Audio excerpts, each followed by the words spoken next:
ಗ್ರಾಮೀಣ ಆಸ್ತಿ ತೆರಿಗೆ ಸಂಗ್ರಹಣೆಯಲ್ಲಿ ಕರ್ನಾಟಕ ದೇಶದಲ್ಲೇ ದಾಖಲೆ ನಿರ್ಮಿಸಿದೆ ಎಂದು ಗ್ರಾಮೀಣಾಭಿವೃದ್ಧಿ ಮತ್ತು ಪಂಚಾಯತ್ ರಾಜ್ ಸಚಿವ ಪ್ರಿಯಾಂಕ್ ಖರ್ಗೆ ವಿಧಾನಸಭೆಯಲ್ಲಿಂದು ತಿಳಿಸಿದ್ದಾರೆ. ಪ್ರಶ್ನೋತ್ತರ ಕಲಾಪದಲ್ಲಿ ಬಸನಗೌಡ ಪಾಟೀಲ್ ಯತ್ನಾಳ್ ಪ್ರಶ್ನೆಗೆ ಉತ್ತರಿಸಿದ ಸಚಿವರು, ಅಗತ್ಯ ನಿಯಮಾವಳಿಗಳ ತಿದ್ದುಪಡಿ, ಅಧಿಕಾರಿಗಳ ಕಾರ್ಯಕ್ಷಮತೆಯಿಂದಾಗಿ 1,237 ಕೋಟಿ ರೂಪಾಯಿ ಆಸ್ತಿ ತೆರಿಗೆ ಸಂಗ್ರಹಿಸಲಾಗಿದೆ. ಅಕ್ರಮ ಸಕ್ರಮ ಯೋಜನೆ ಜಾರಿಯಾಗಿ ಈ ಸ್ವತ್ತು ಪ್ರಕ್ರಿಯೆ ಆರಂಭವಾದರೆ ಆಸ್ತಿ ತೆರಿಗೆ ಇನ್ನಷ್ಟು ಹೆಚ್ಚಳವಾಗಲಿದೆ ಎಂದು ಹೇಳಿದ್ದಾರೆ. ಆದರೆ ಅವರ ಹೋದ ಬಾರಿ ಕೂಡ ನಾವು ಅವ್ರು ಕೇಳ್ಕೊಂಡಾಗ ಈ ಬಾರಿ ನಾನು ಈ ಆರ್ಥಿಕ ವರ್ಷದಲ್ಲಿ ನಾನು ಮಾಡ್ತೀನಿ ಅಂತ ಮಾತು ಕೊಟ್ಟಿದ್ದೆ. ಅವರಿಗೆ 50-54 ಮೊದಲನೇ ಕಂತನ್ನು ನಾವು ಕೆಲವು SCP TSP ನಲ್ಲಿ ರಿಲೀಸ್ ಮಾಡಿದ್ದೀವಿ ಅಧ್ಯಕ್ಷರೇ. ಬರುವ 2 ವಾರದಲ್ಲಿ ವಿಶೇಷವಾದಂಥ ಅನುದಾನ ಏನು SCP TSP ತಮ್ಮದು ಇದು ಇದೆ ಅದನ್ನು ನಾವು ಮಾಡ್ತೀವಿ ಅಂತ ಹೇಳ್ತೀವಿ ಅಧ್ಯಕ್ಷರೇ. ಅದು ಹೊರತುಪಡಿಸಿ ಪ್ರಗತಿ ಪಥದಲ್ಲೂ ತಮಗೆ 18-20 ಕಿಲೋಮೀಟರನ್ನು ನಾವು ನಿಗದಿಪಡಿಸಿದ್ದೇವೆ. ಅದು ನಾವು ತಮ್ಮ PMGSY ಕೊಟ್ಟರೆ ಅದನ್ನು ಕೂಡ ಅನುಮೋದನೆಯನ್ನು ನೀಡ್ತೀವಿ ಅಧ್ಯಕ್ಷರೇ. ರಾಜ್ಯದಲ್ಲಿ ಅಂಗನವಾಡಿ ಕಾರ್ಯಕರ್ತೆಯರ ನೇಮಕಾತಿಯಲ್ಲಿ ಸಂಪೂರ್ಣ ಜ್ಯೇಷ್ಠತೆ ಪಾಲನೆ ಮಾಡಲಾಗುತ್ತಿದೆ.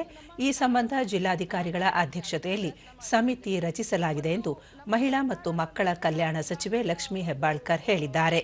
ಕಾರ್ಯಭಾರವನ್ನು ತೆಗೆದುಕೊಂಡ ಮೇಲೆ ಈ ಬಹಳಷ್ಟು ಪರಿಣಾಮಕಾರಿಯಾಗಿ ಬಾಲ್ಯ ವಿವಾಹವನ್ನು ತಡೆಗಟ್ಟಲಿಕ್ಕೆ 10 ಇಲಾಖೆಯನ್ನ ಒಳಗೊಂಡಂತ ಒಂದು ಸಮಿತಿಯನ್ನ ನಾವು ರಚನೆ ಮಾಡಿದ್ದೀವಿ. ಅದರಲ್ಲಿ RDPR ಬರುತ್ತೆ. ಯಾಕಂದ್ರೆ ಗ್ರಾಮ ಪಂಚಾಯಿತಿಗಳ ಸಹಕಾರ ನಮಗೆ ಬಹಳ ಬೇಕಾಗುತ್ತೆ. ಆರೋಗ್ಯ ಇಲಾಖೆ, ಶಿಕ್ಷಣ ಇಲಾಖೆ, ಯಾಕಂತಂದ್ರೆ ಈಗ ಡ್ರಾಪ್ ಔಟ್ ಆಗೋದು ನಮ್ಮ ಶಿಕ್ಷಣ ಇಲಾಖೆಯವರಿಗೆ ಬಹಳಷ್ಟು ಬೇಗ ಗೊತ್ತಾಗುತ್ತೆ. 3 ದಿನ ಹೆಣ್ಣು ಮಗು ಏನಾದ್ರೂ ಸ್ಕೂಲ್ಗೆ ಬರಲಿಲ್ಲ ಅಂದ ತಕ್ಷಣ ಮೊದಲು ಗೊತ್ತಾಗೋದೆ ಆ ಟೀಚರ್ಗೆ. ಸೊ ಹೀಗಾಗಿ ಎಜುಕೇಶನ್ ಡಿಪಾರ್ಟ್ಮೆಂಟ್ ಅನ್ನು ಕೂಡ ಇದರಲ್ಲಿ ತೆಗೆದುಕೊಂಡಿದ್ದೀವಿ. ಅದೇ ಪ್ರಕಾರ ಹೋಮ್ ಡಿಪಾರ್ಟ್ಮೆಂಟು ಮತ್ತು ಸಮಾಜ ಕಲ್ಯಾಣ ಇಲಾಖೆ, ಕಂದಾಯ ಇಲಾಖೆ, ಪರಿಶಿಷ್ಟ ಜಾತಿ ಪರಿಶಿಷ್ಟ ಪಂಗಡ ಕಲ್ಯಾಣ ಇಲಾಖೆ, BCM, ಮೈನಾರಿಟಿ, ಪದವಿ ಪೂರ್ವ ಶಿಕ್ಷಣ, ಈ ಎಲ್ಲ 10 ಇಲಾಖೆಗಳನ್ನ ಒಳಗೊಂಡಂತವರಿಗೆ ನಾವು ಇದರ ಒಂದು ಜವಾಬ್ದಾರಿ ಅಂದ್ರೆ ಬಾಲ್ಯ ವಿವಾಹ ತಡೆಗಟ್ಟಲಿಕ್ಕೆ ಇವ್ರನ್ನೆಲ್ಲರನ್ನೂ ಕೂಡ ಒಳಗೊಂಡಂತ ಸಮಿತಿಗಳನ್ನ ಗ್ರಾಮ ಪಂಚಾಯಿತಿ ಮಟ್ಟದಿಂದ ಜಿಲ್ಲಾ ಆಡಳಿತವರೆಗೂ ವಿಸ್ತರಣೆಯನ್ನ ಮಾಡಿದ್ದೀವಿ.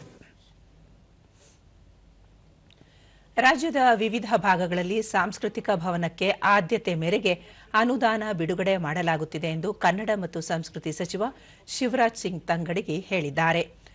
ಸಿದ್ದು ಸವದಿ ಪ್ರಶ್ನೆಗೆ ಉತ್ತರಿಸಿದ ಸಚಿವರು, ಈ ಹಿಂದಿನ ಸರ್ಕಾರಗಳಲ್ಲಿ ಅನುದಾನ ಬಾಕಿ ಉಳಿಸಿಕೊಳ್ಳಲಾಗಿತ್ತು.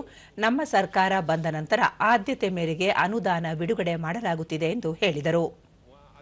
ಜಾಗದ ಅವೈಲಬಿಲಿಟಿ ನೋಡ್ಕೊಂಡು ಜಾಗ ಕೊಟ್ಟಿನಿ ಅಂತ ಹೇಳ್ತಾ ಇದ್ರಿ. ನಾನು ಮಾಹಿತಿ ತರಿಸ್ಕೊಂತೀನಿ ತೆಗೆದು ಈ ವರ್ಷದ ಬಜೆಟ್ ಒಂದು ಹಾಸ್ಟೆಲ್ ಒಂದು ಬಿಲ್ಡಿಂಗ್ ಅನ್ನು ಕೊಡುವಂತ ಕೆಲಸವನ್ನು ಮಾಡ್ತೀವಿ.